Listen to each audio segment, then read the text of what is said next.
Seorang pengendara dan penumpang mobil yang merupakan kakak beradik babak belur dihajar massa karena melarikan diri setelah menabrak pejalan kaki.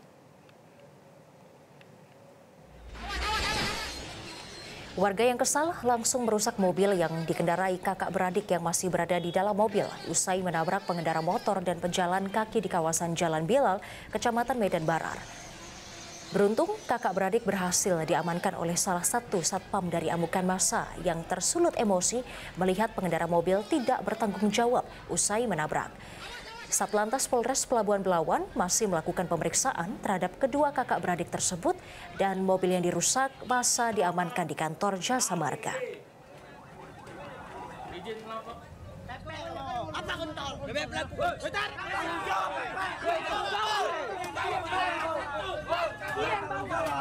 Jelajahi cara baru mendapatkan informasi. Download Metro TV Extend sekarang.